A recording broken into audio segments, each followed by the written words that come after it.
He fights fires and Decepticons. This is Inferno.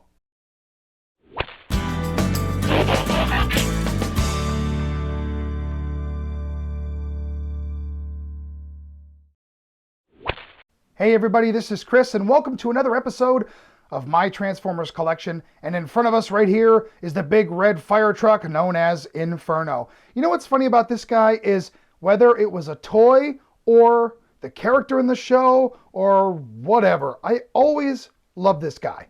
Now, ironically, I did not get the toy as a kid. That's the funny part. I actually ended up getting Grapple, which, if you know the mold, is a very, very similar figure. What you see here is actually my sealed Inferno from 1985. I picked this guy up in the 90s. It's not a knockoff or a reissue. This is actually an original sealed piece as we would have found it on the store shelves way back in the old days. And it's a really, really nice box. It really stayed in nice shape. And when I went to sell off a bunch of my sealed pieces, I just couldn't sell Inferno. He looks really good in this bubble. I don't know if it's because he fills out the whole window or what, or if it's the red with the red box, or I'm not really sure, but I always loved the way that this guy looked in the box. Now, if we go ahead and we spin the box around to the back, we see the 1985 action scene. You can see it's a little bit different than the one on Blue Streak's box, which was the 1984 action scene. You got the Dinobots, and you've got Shockwave, and a whole bunch of the 85 characters on the back. His function is search and rescue, and his quote is, "Where there's smoke, there's me." And that's true because I remember him in the show. He obviously loved to fight fires, but he also loved beating up on some Decepticons and getting into the action.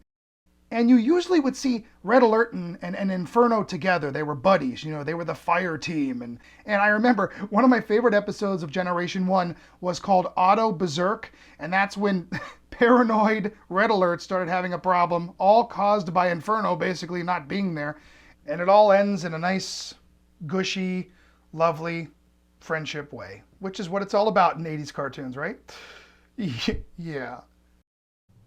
And here is Inferno, nicely torn out of the box for your convenience.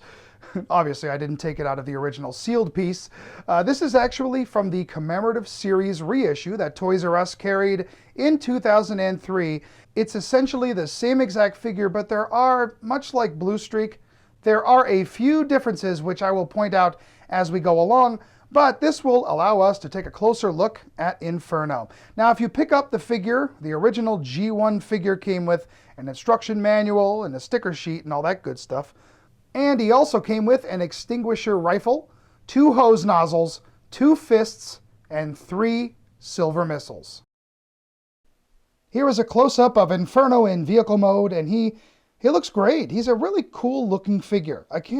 I don't know, maybe it's the bright red, or maybe it's my strange fascination with fire engines, but I just think he looks great. He's got rubber tires, he moves really, really nice.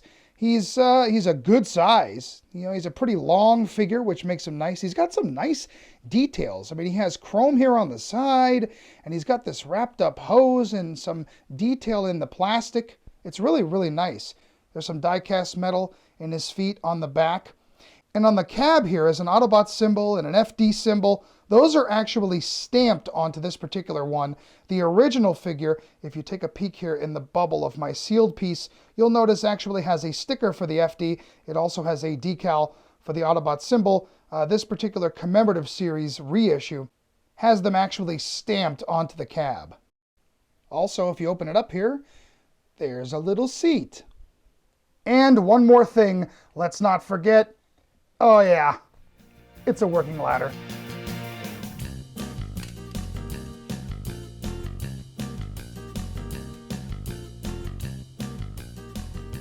You know, when it comes to show accuracy, the Generation 1 toys are kind of Sometimes they're okay, sometimes they're not, and I feel that Inferno really, really looks like his G1 show counterpart, both in vehicle and robot. I always thought he looked great. You know, the head sculpt is nice. This particular one has blue eyes instead of yellow eyes, which is one change that the commemorative series actually had.